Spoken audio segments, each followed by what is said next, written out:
let's go on through here. Let's take a quick little tour. All right, let's start over here with these tomatoes. We did have a, like I said, some strong winds yesterday and last night. Actually blew over a few of my taller tomatoes, some corn, some marigolds and whatnot. Came out here right about dark when I was able to get out here last night. Noticed that they were blown over and they needed some TLC. So I came in, just got some bamboo stakes I had, wove them in this cattle panel trellis, tied this guy up to the trellis. Try to see if we can get him to straighten back out. Should be fine. Hungarian heart. Now, none of these tomatoes have been pruned in probably 2 weeks or more. Need to get out here and do some pruning, clear up these low-hanging fan leaves here, get them off the ground or close contact with the ground, and that will keep the water from splashing down on the dirt and then back up onto the bottom sides of these leaves and causing disease. And that's where most of your disease comes from. Keep them bottom leaves pruned up a little bit. Another Hungarian heart, and this was the one that had the 3 seed leaves. He's a weird one, but it's healthy. I've never had any tomato seedlings that started out with 3 seed leaves. I think I actually wound up with like 3 or 4 of my seedlings that I started from seed this year did that. If you guys have ever experienced that, again, leave me some information in the comments down below. So we got the Amish paste here, looking good. This one was also one that had 3 seed leaves, and you can see, if I can get in there, you can see what that stem structure is kind of looking like. Crazy. As long as it makes me some tomatoes, I'm happy. So, past the Amish paste, this is the Paul Robeson. This is a stocky guy here. I see some flowers forming there. Now, I just fertilized these about a week ago. I did go ahead and give them a good dose of bone meal, which is phosphorus and calcium. That'll help out a lot with your flower production. My late to the party Arkansas traveler.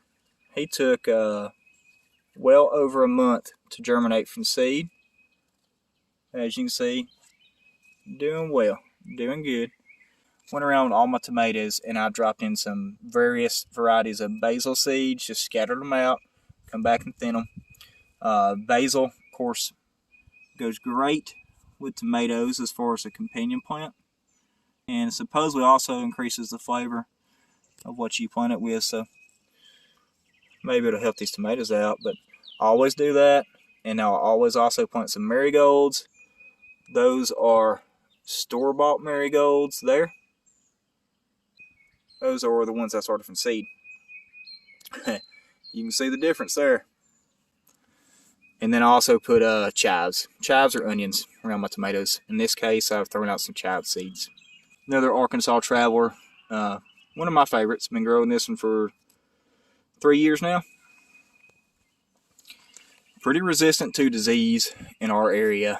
Does really well with like high humidity climates, which we have here. And East Central Alabama, Zone 7B, and also takes heat pretty well. Love this tomato here. But my all-time favorite would have to be the Hillbilly. Great tasting, good producer, nice size fruit, pretty decent disease resistance. And this joker will keep on going. I think last year I had I think these trellises are sitting right at 6 foot tall to the top. Well, this guy was about there. I really couldn't find stakes big enough for it. Just had to improvise, just stack sticks on top of sticks and tie them together. Very vigorous plant. Y'all, grow you a hillbilly. Try it out. Let me know what you think. I love them. Dr. Witchy's Yellow. This is the one, when I planted it from transplant, broke this stem completely in two. Completely. And if you know how tomato plants grow, they will make new roots where it touches the soil. I took what was left of the broken stem, popped it straight in the dirt. There we go. Came back. It is a little smaller than the rest. That's to be expected. It had to recover. It's doing great. Kellogg's Breakfast. New variety. Never grown this one before. Supposed to be good. Good size slicing tomatoes. Certainly a vigorous grower, I'll tell you that. And already starting to put off some blooms here. Excited to see what that one does. And this one is the another Kellogg's Breakfast. Almost forgot what I planted, y'all. Oh yeah, it's time to prune. Look at that big old sucker. You could propagate that one. That's a whole another tomato plant if you wanted to. So we'll have to get on that sometime tomorrow. We'll have to sneak in some tomato pruning on Mother's Day. Cherokee Purple. Always grow Cherokee Purple every year just because I love the flavor. The flavor is amazing. But past 2 years, I hadn't had a whole lot of success with it. Winds up getting hit by disease pretty early on for me. But, maybe it's just the past 2 years because we had a lot more rainfall than average. Which if, it don't matter how heavily you prune your tomatoes to create more airflow. If they have wet feet for a while, if you just have torrential downpours for a week, 2 weeks like we had last year, it's going to cause some issues. That's just part of it. But still, we had a very successful harvest. And last year, didn't even use fungicides. Not even the organic stuff. No neem oil. None of that. Just let nature do her thing. Ain't got to be pretty to eat it.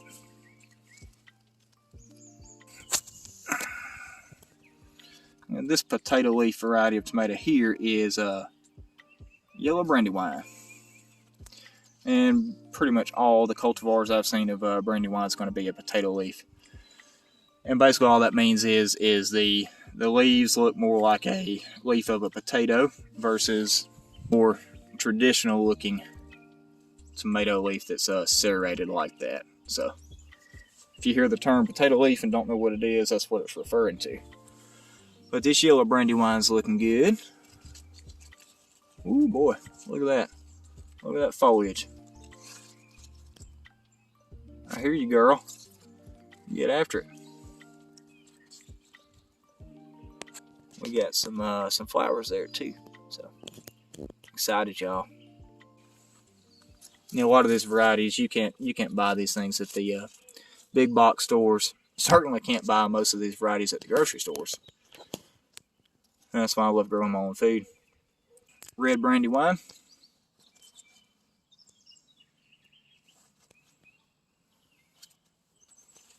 Thai basil. Like I said, I love growing lots of different varieties of basil. It's got some beautiful little blooms on it too. And my favorite brandywine of them all, the pink brandywine. She would be the queen on Brandywine Alley right here. We got some more slicer tomatoes over here. We've got mortgage lifters, a beefsteak, and a green giant down there at the end. More basil. And also got some more basil seeds planted in here. And as well as chives. Of course, marigolds. And planted me a row of onions as well. And then my flowers. zinnias. Getting ready. Now this variety, I don't remember what it is. I bought seeds years ago, and these things got like 4 foot tall. So I save the seeds from these every year and replant them. They're like an orangish color when they bloom. I always grow lots of basil, not just because I like it for a culinary herb, but also for the companion planting benefits. It's good with keeping the pests away from your crops, and also it just smells wonderful. So this is a super sweet variety of corn, heirloom open pollinated, called the Mon KS. I do have a little bare patch right here in the corn. What I did notice though is just a few days after I planted these seeds in here, I had a whole lot of pigeons and crows in this area of this corn bed, and some of the dirt was disturbed, so I'm willing to bet you that they ate my corn. I'm going to plant some more here. It'll be alright. More sunflower seeds that I planted behind these guys. I waited about 2 weeks, planted some more. All different varieties. Some of them are going to be tall, like the mammoths. Some of them are going to be short. But they were all on this back row, so I actually have a little bit of a buffer right here. You won't actually be able to walk through here. This will be sunflowers, separating the tomatoes and the corn. These are Mississippi purple whole beans. We've got some carrots in there. Now these are 2 successions of carrots. Planted those, and then 2 weeks later came back and planted this side. That's why it looks a little bit bare at the moment. But lots of zinnias and bachelor buttons in there. And then over here are the Kentucky Wonder pole beans. Look at this guy.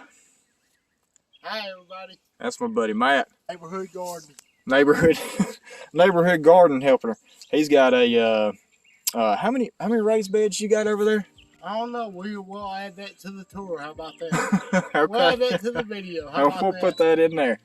Matt built him a raised bed garden this year, and Took off with it. just try to show him the basics and got him started. And yeah, took off with it. Yeah, his garden, and it's probably hard to imagine, y'all. Let me step back here in the corner.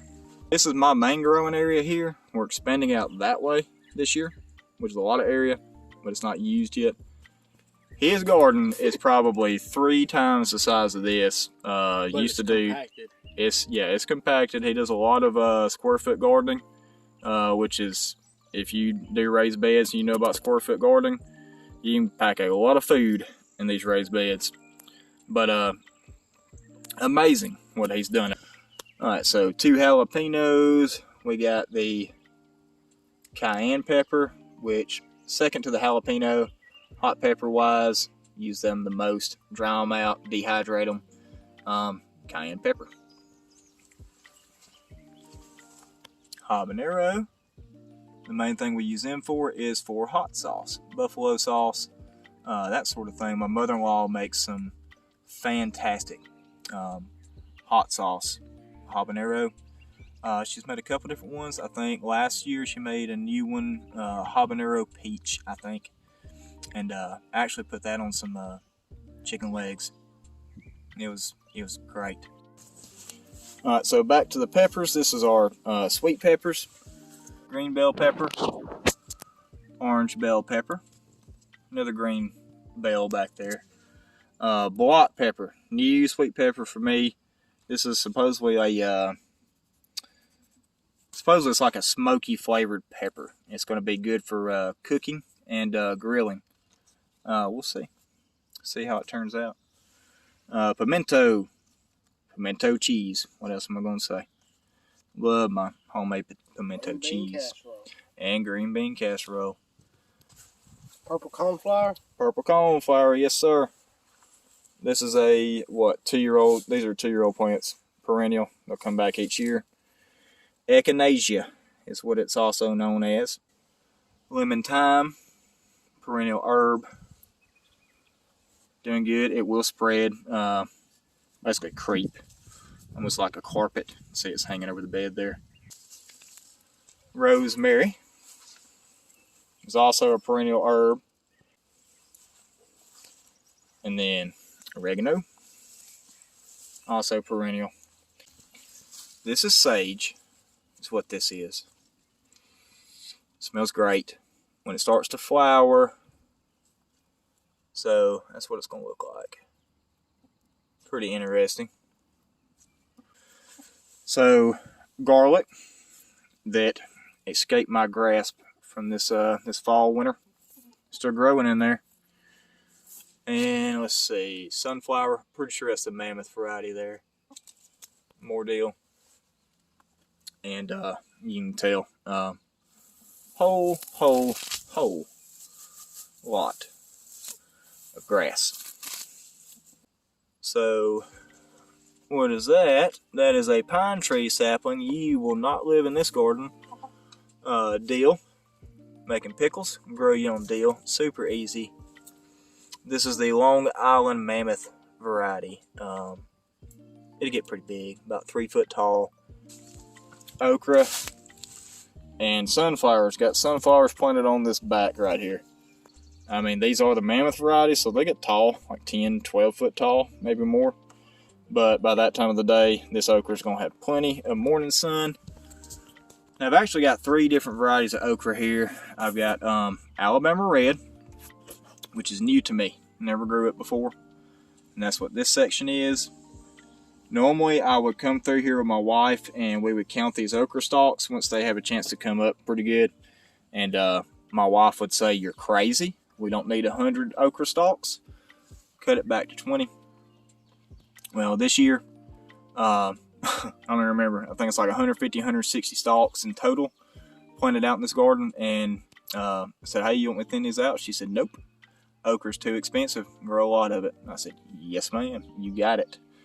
All right, so Alabama Red. And then over there is a mixture of, heavy hitter and Clemson Spineless, because I ran out of the Alabama Red. I should have bought more of this. Really want to try this one out in full force this year. Heavy hitter is the same thing as Clemson Spineless, but yes. Yeah. So production. Yep. So heavy hitter, that variety is basically the strongest and most abundant producing varieties of Clemson Spineless. Basically just a souped up Clemson Spineless, more or less. But Clemson Spineless is really my staple okra crop. Always does good for me here. Produces well, very well. Sometimes you got to pick it twice a day. But that heavy hitter back there, and I think there's like, maybe 1, 2, 3, 4, 5 rows of it.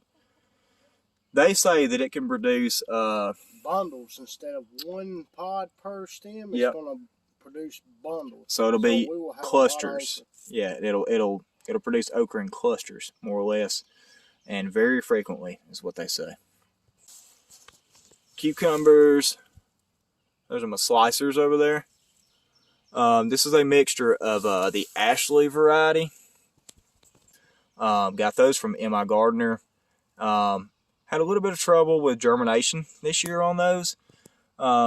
So I actually went out and bought a few just heirloom straight 8s to fill in my gaps. What I didn't realize, though, until I got to looking at the seed packet, those Ashley cucumbers that I bought from M.I. Gardner were actually bought for the 2018 season. 4 years later, they're starting to lose their viability. And you'll have that happen. Oh boy, look at that one. I hear you. Oh yeah.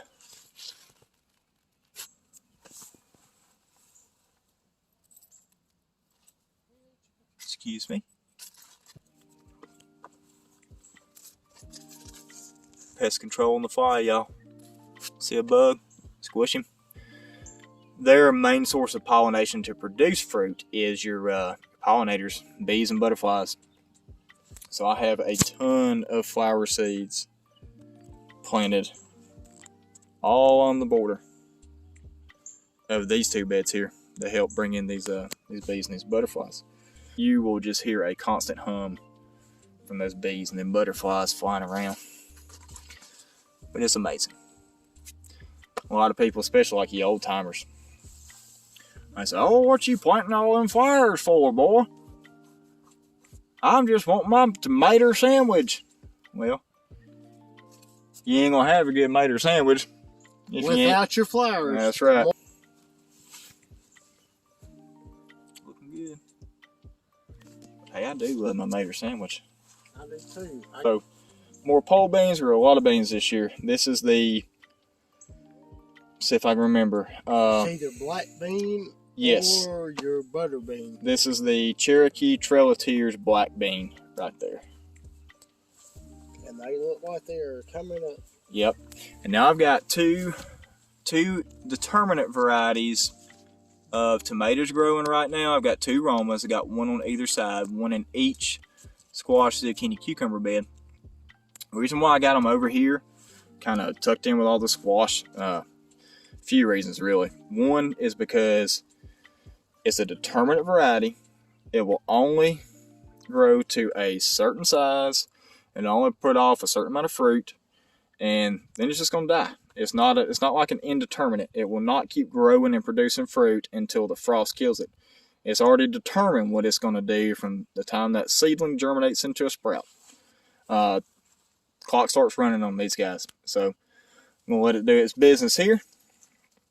Probably just stake it up with some twine across these two cattle panels here for support as it grows. And once it's done, pull it out, put something else in its place. But the other thing is the squash zucchini right here, as they start to run a little bit and trail out.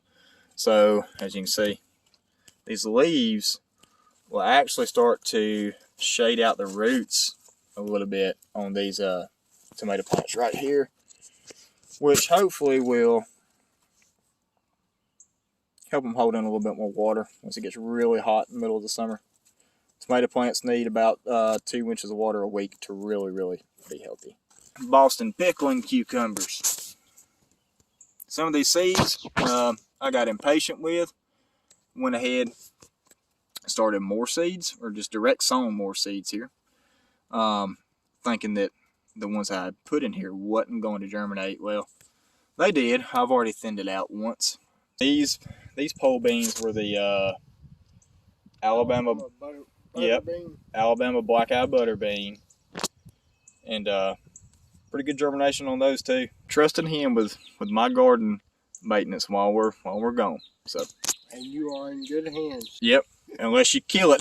If you kill it, well, I ain't gonna. If I kill it, I'm gone. Bee balm. 2 plants last year. 2 single individual plants, about like that. One on this end of this little bed, one on that end of that little bed. Now this whole entire bed is bee balm, and it's gonna stay that way. I'm gonna leave it. So if it's really growing this good here, it can have it. I'll leave it. It'll be beautiful when it flowers. The more pollinators, the better. So, excuse me, sir.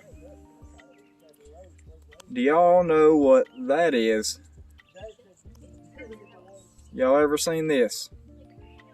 So this is the squash vine borer. You don't get to see them a whole lot.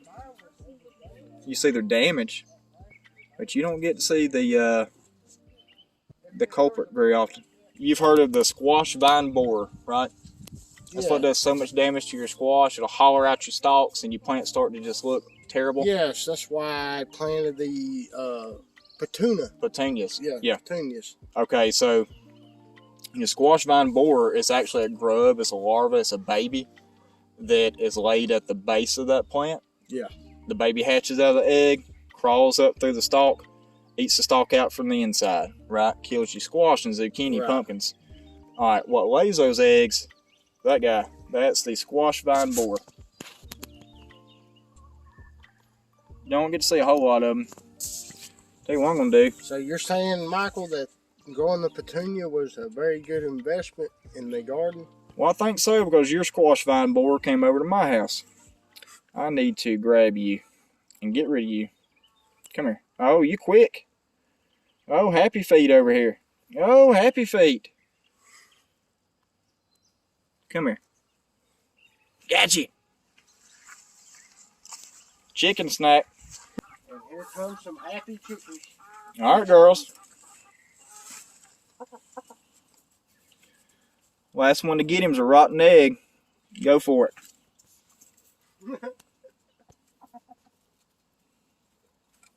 Who got him? Oh, you got him. Better run. They're going to try to take it from you.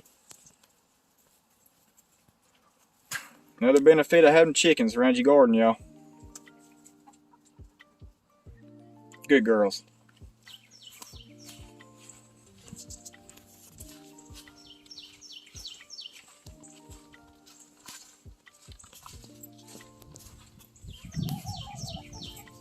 Oh, look at me. I'm a bad chicken parent, y'all. Fed the chickens and left the top off of my feed barrel. And I got to remember to, one, take those eggs in this evening, but also two, she left her little milk bottle out here, helping me get these eggs. And make sure that girl has her milk.